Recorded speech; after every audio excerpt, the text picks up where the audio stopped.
پہلے چاندولیا شاہی تھے مگر دربار فیض العارفین بھی ہے، اور اس میں جلوہ ہے تاج الصوفیہ کا بھی۔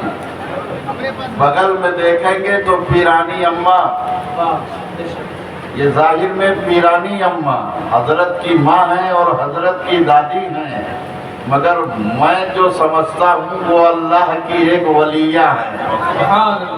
کہہ دو سبحان اللہ۔ تو اتنے سارے اولیاء کا دربار ہے، ولی کے لیے یہ ضروری نہیں ہے کہ مرد ولی ہوتا ہے،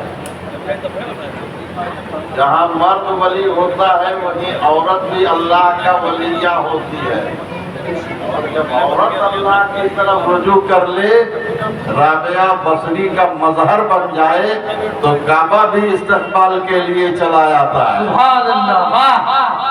تو یہاں مرد ہو وہ بھی اللہ کا ولی ہوگا، عورت ہے وہ بھی محبوب الہی بن سکتی ہے۔ تو اللہ کا فضل ہے فیضان اولیاء۔ ذرا بول دو سبحان اللہ، ذرا تھوڑی دیر بولو۔ نکاح نہیں ٹوٹی، نہ یہ نسبت ہے ٹوٹے گا، نسبت میں اور جلا پیدا ہوگی، کیونکہ فیض العارفین دیکھ رہے ہیں۔ نہیں یہ عقیدہ نہیں، اگر عقیدہ یہی ہوتا تو حلوہ نہیں کھاتے صرف آ کر کے، یہاں آ کر صرف گھومتے نہیں، وہ سب دیکھ رہے ہیں۔ بخاری شریف کی حدیث میں ہے، ارے انسانوں کو پہچاننے کی بات تو چھوڑو، جو چپل یا جوتا پہن کر قبرستان پہ چلتا ہے یا قبرستان کے راستے پر چلتا ہے تو وہ سینکڑوں من مٹی کے نیچے سونے والا بندہ وہ اس کی آواز کو سنتا ہے، اس جوتے کی ٹھوکر کو بھی سنتا ہے۔ اجی یار، جب عام انسان کو قبر میں یہ طاقت ہوتی ہے، جب گنہگار کا یہ عالم ہے، جب گنہگار کا یہ عالم ہے تو فیض العارفین سرکار کا عالم کیا ہوگا؟ اور فیض العارفین کی سرکار کا عالم یہ ہے تو بہرائچ کے سید سالار کا عالم کیا ہوگا؟ تو وہ دیکھ رہے ہیں، وہ دیکھ رہے ہیں۔ آپ جانتے آپ قبر میں نہیں دیکھ سکتے، کہ دیکھ سکتے قبر میں کیا ہو رہا ہے نہیں دیکھ سکتے، اسی لیے فیضان کو نہیں سمجھ پا رہے ہیں، انوار و تجلیات کی بارش کو نہیں سمجھ پا رہے ہیں۔ میں ذرا بہت گاڑی بات کر رہا ہوں، اگر آپ سمجھ سکے تو آپ کے لیے مفید ہوگا۔ اللہ تبارک و تعالیٰ نے قبر بنائی ہے تو قبر ایک گڈھا بھی ہے اور قبر جنت کا گلدستہ بھی ہے۔ کہہ دو سبحان اللہ۔ یہ بخاری شریف کی حدیث میں ہے، سرکار نے فرمایا ہے قبر جہنم کے گڈھوں میں سے یہ گڈھا ہے اور جنت کی کیاریوں میں سے ایک کیاری ہے۔ دیکھو، تین عالم بہت مخصوص عالم ہوتے ہیں۔ یہ ہمارے علماء بیٹھے ہیں، یہ خطیب ہندوستان بیٹھے ہیں، بڑھوا شیر کہہ لیجئے بیٹھا ہوا ہے، جو ایک جوانی کے عالم میں ایک جلوہ تھا جس کا آج وہ بوڑھا ہو گیا ہے۔ ہم بھی بوڑھے ہو رہے ہیں، ہو گئے ہیں کہ یہ بوڑھے کیا ہو گئے ہیں، بوڑھے ہو ہی رہے ہیں، مگر سبحان اللہ ابھی وہ تابانی، اللہ تا دیر سلامت رکھے۔ تو عالم ناسوت اس دنیا میں بیٹھے ہیں، یہ کون سا عالم ہے؟ بولو، عالم ناسوت، نو علی جبرنا، نو الف جبرنا، سین واو پہ سوتے ساکن، کیا ہوا؟ ناسوت۔ تو اس جس میں ہم ہیں، اس عالم کو، دنیا کو عالم ناسوت کہتے ہیں، اور جب ہم یہاں سے بدل جائیں گے، مکان بدل دیں گے تو اس کو عالم برزخ کہتے ہیں۔ کیا کہیں گے؟ برزخ، یعنی قبر کا عالم۔ اور ایک جب وہاں سے پھر ہم اٹھائیں گے تو ہوگا عالم محشر، عالم حشر، عالم محشر۔ یہ تین عالم بڑا پینٹڈ عالم ہے، بڑا مشہور عالم ہے، یہ عالم اسباب ہے۔ آپ بیٹھے ہوئے ہیں، ہم بیٹھے ہیں، یا ہمارے علماء بیٹھے ہیں، یہ عالم اسباب ہے۔ اور علماء فرماتے ہیں عالم برزخ عالم انتظار ہے۔ ذرا کہہ دو سبحان اللہ۔ عالم برزخ عالم انتظار ہے، اور عالم حشر عالم جزا ہے، وہ عالم زیارت گاہ ہے۔ ذرا کہہ دو سبحان اللہ۔ ہم گئے، آپ گئے، قبر میں گئے، نم کا نومت العروس، سو جا جیسے دلہن سوتی ہے۔ یہ کیوں کہا گیا؟ دلہن جب سوتی ہے تو آنکھیں تو بند ہوتی ہیں مگر دل بیدار ہوتا ہے، وہ کسی کا انتظار کرتی ہے، وہ کسی کا انتظار کرتی ہے۔ اسی لیے علماء فرماتے ہیں قبر عالم انتظار ہے، وہ بیدار رہتا ہے قبر والا۔ فیض العارفین جو سارے دولہوں کے دولہا ہے، وہ قبر میں وہ سو نہیں رہے ہیں، جاگ رہے ہیں، اور اپنے کرم سے ہمیں دیکھ رہے ہیں۔ ماشاءاللہ، تو اللہ کا فضل ہے۔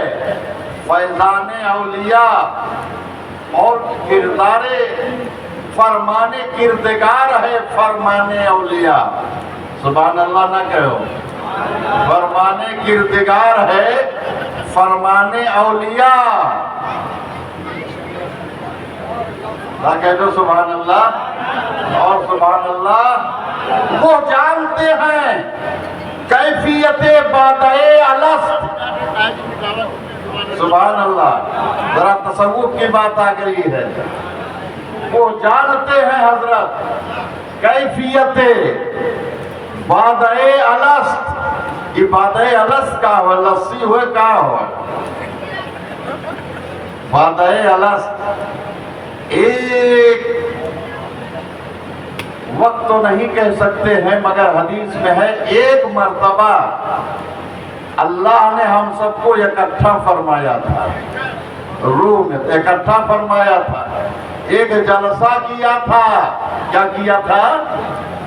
جلسہ کیا تھا۔ کہہ دو سبحان اللہ۔ جس میں کلام فرمانے والا خطیب تو نہیں کہیں گے، اللہ کی شان میں یہ جائز نہیں ہے نہ لائق ہے۔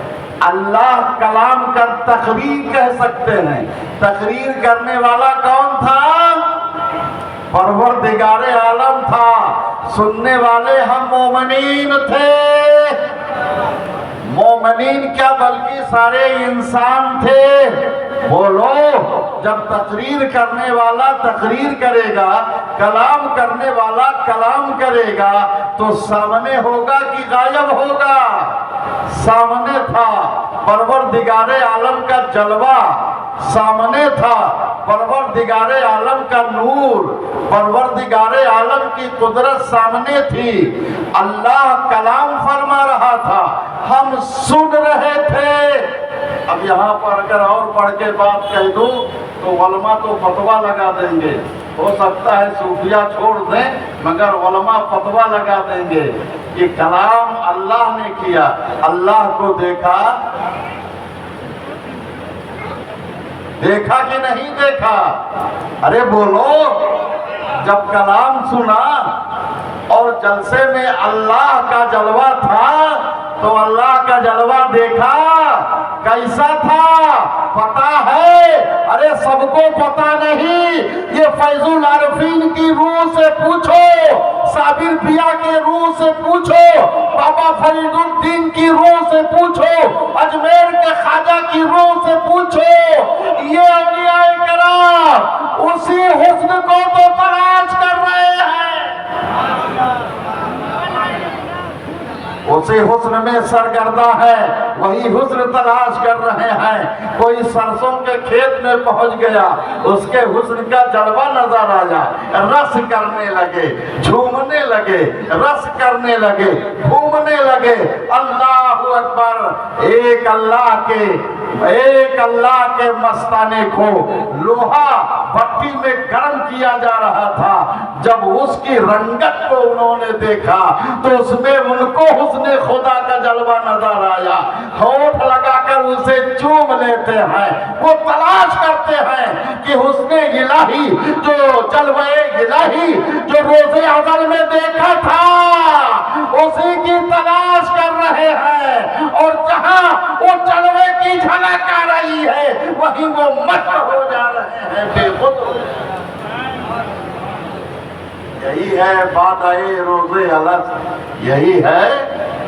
اور کیمیائے سعادت میں علامہ غزالی صاحب رحمۃ اللہ علیہ نے تو لکھا ہے کہ جس کلام سے جو اب آواز تو کر نہیں سکتے ہیں, جو کلام فرمایا تھا تو اس کی آواز آئے, ان کی نہیں آواز ہوئی, جیسا کہ اس کی شان کے لائق ہے. ہے وہ کلام کیسا تھا حضرات. اب ذرا سوچئے اور جھومیے اور مست ہوئیے. آج صوفیاء اسی کلام کو, اب آگے نہیں کہوں گا ورنہ فتویٰ لگ جائے گا, آگے نہیں کہوں گا ورنہ فتویٰ لگ جائے گا. تو وہ جانتے ہیں کیفیت بادئے الست, جو پی چکے ہیں, جو پی چکے ہیں مئے عرفان اولیاء, جو پی چکے ہیں مئے عرفان اولیاء. اور محبوب اور محب میں کوئی تفرقہ نہیں. آپ بیٹھے ہیں نا, یہ آصفیہ ہیں, یہ آپ کے محبوب ہیں, اور ان کے آپ کیا ہیں, محب ہیں. آپ محب ہیں نا, محبت کرنے والے. آپ کے محبوب وہ ہیں. شاعر دیکھو, سبحان اللہ, بیدم وارسی ہیں, کہہ دو سبحان اللہ. بیدم وارسی صوفی شاعر ہے. محبوب اور محب میں کوئی تفرقہ نہیں. واللہ اولیاء ہے غلامان اولیاء,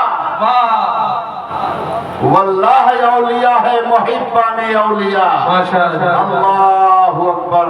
واللہ اولیاء ہے محبان اولیاء. اے زاہد فسردہ,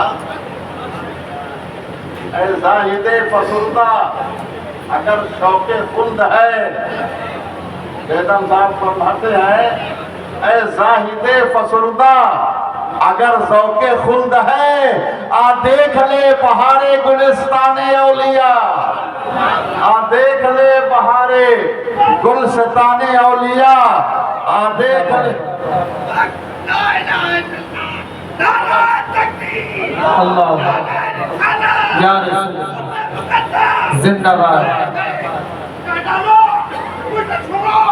آ دیکھ لے بہار گلستان اولیاء, آ دیکھ لے بہار گلستان اولیاء. اور ہم نے ترمیم کے ساتھ تھوڑا سا عرض کیا ہے, اس میں ترمیم کر دیا ہے. آپ سماعت فرمائے, آپ شاعر ہیں, آپ سے کیا چھپا ہو رہا ہے. ترمیم کیا کیا ہے,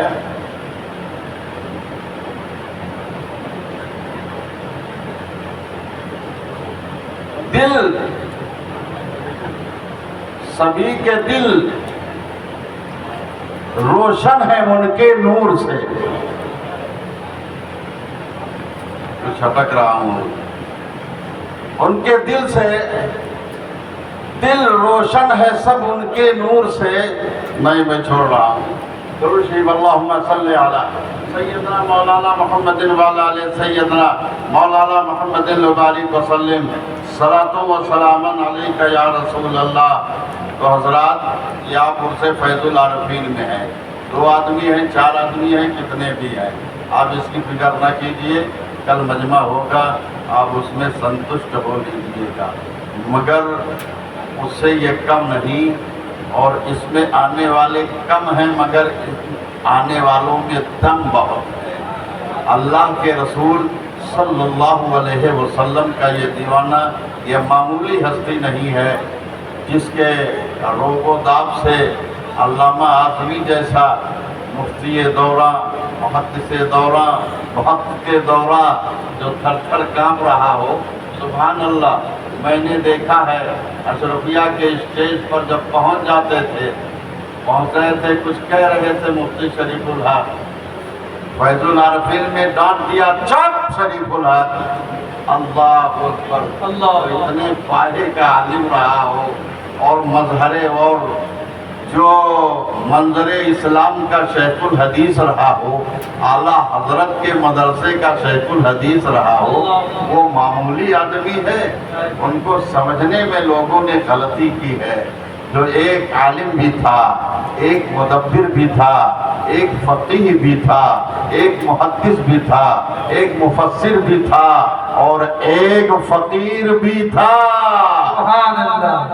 آپ جتنے اولیاء کرام کے داستان کو اٹھا کے دیکھیں گے، آج کل کے نہیں، پہلے اولیاء کرام کو دیکھیے، غوث اعظم مدرسہ میں پڑھاتے تھے، معلم بھی تھے، مفکر بھی تھے، مفسر بھی تھے، محدث بھی تھے، تمام ان کے پاس علم و فنون کا ذخیرہ تھا۔ خواجہ ہندوستان کو دیکھیے، عالم بھی تھے، فاضل بھی تھے، مفتی بھی تھے، مفسر بھی تھے اور ایک خدا کے فقیر بھی تھے، سبحان اللہ۔ تو جو عالم ہوتا ہے وہی سچ معنوں میں اللہ کا ولی ہوتا ہے، اور اسی بنیاد پر ترمذی شریف کی حدیث ہے، اور ترمذی شریف کی حدیث یہ حدیث موقوف ہے۔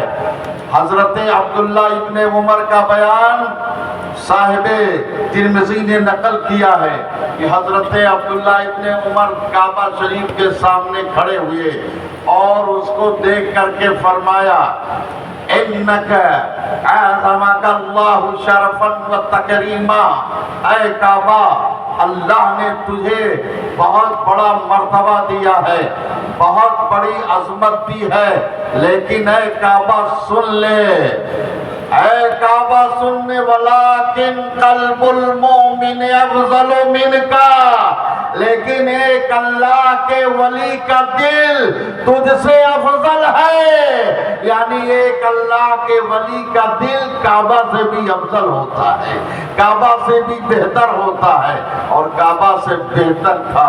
اسی لیے حضرت قطب الدین بختیار کاکی، حضرت بابا فرید الدین گنج شکر رحمت اللہ تعالیٰ علیہ کی وہ ذات ہے کہ نشر الدین میں مولانا اشرف علی تھانوی نے لکھا ہے کہ ایک مرتبہ آپ کے خانقاہ میں عرس کی تقریب یا محفل کی تقریب تھی اور وسط کا عالم طاری تھا، سب جھوم رہے تھے، غنودگی کا عالم تھا کہ آواز آ رہی تھی، اللہم لبیک لبیک اللہم لبیک لا شریک لک لبیک، آواز آ رہی تھی۔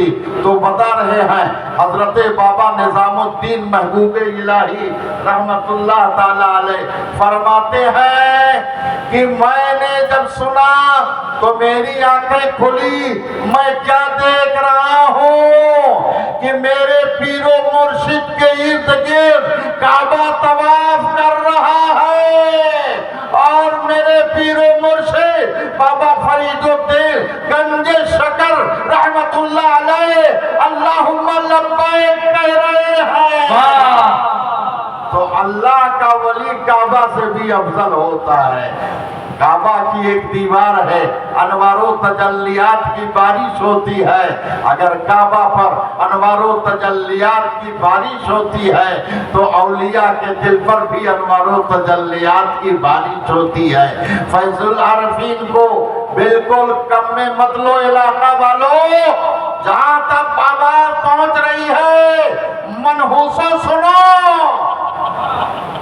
اے اناد رکھنے والے ان کی اولادوں سے سنو، اے حسد رکھنے والوں سنو، یہ حسد تمہارا کام بگاڑ دے گا، یہ حسد تمہیں نہ جانے کہاں سے کہاں تک پہنچائے گا۔ ہم کو معلوم نہیں ہے، اس میں بہت سارے پرانے لوگ بھی نہیں ہیں جو عصبیت کا جھنڈا اٹھا کے گھومتے تھے، وہ بھی نظر نہیں دیکھتے ہیں، اور سارے لوگ ہیں خلیفہ بن گئے ہیں، وہ بھی قاعدے سے نظر نہیں آتے، عصبیت کا شکار ہو گئے ہیں۔ کیا ہو رہا ہے اس دور میں؟ یہاں پر آپ بیٹھے ہیں، آپ تو بہت پرانے ہیں، یہ وہ دربار ہے، یہ وہ فیض العارفین ہے جس کے سامنے بڑے بڑے مفنن اور بڑے بڑے فنکار اور بڑے بڑے منطقی اور فلسفی نے بھی سر جھکایا تھا۔ میرا بچپنا تھا، سن 72 کی بات ہے، جب یہاں جنگل لگا ہوا تھا، یہ مزار کے سامنے صرف چند اینٹیں رکھی ہوئی تھی اور پورا جنگل لگا ہوا تھا۔ مزار بھی کچا، مزار سے پکا بنا تھا اور سب چہار دیواری ٹوٹی پھوٹی ہوئی تھی، سب اٹھی ہوئی تھی، آنے کا راستہ نہیں تھا، جانے کا راستہ نہیں تھا، ڈر لگتا تھا۔ مگر واہ رے فیض العارفین، آپ نے ایسا فیضداری کیا کہ اس جنگل کو آپ نے نبی کے دین کا منگل بنا دیا۔ نعرہ تکبیر، نعرہ رسالت، ان سے حضور فیض العارفین، کرامات حضور فیض العارفین، خدمت حضور فیض العارفین، ماشاءاللہ، واہ واہ۔ ہمارے استاد محترم حضرت علامہ عزیز الحسن صاحب گھوسوی، جو حضرت کے رشتہ دار تھے، حضرت کے نواسے لگتے تھے، وہ اتنے ٹیچری تھے کہ سب کو نہیں مانتے تھے، نہ جانے کیا کیا، وہ بہت بہت ٹیچری تھے۔ مولانا جمال الدین نوری جو کسی کو خاطر میں نہیں لاتے تھے، ارے لاؤڈ اسپیکر سے بول رہا ہوں، جمال الدین نوری جو ایک منطقی بھی ہے، ایک فلسفی بھی ہے، ایک شاعر بھی ہے، ایک ادیب بھی ہے، جو کسی کو خاطر میں نہیں لاتا ہے، آخر اس نے فیض العارفین کے قدموں میں سر جھکایا اور حال کے سرگنا بن گئے۔ اس علاقے میں اگر حال ہوتا تھا تو انہی کی اگوائی میں ہوتا تھا، انہی کی رہنمائی میں ہوتا تھا۔ وہ فیض العارفین ہے۔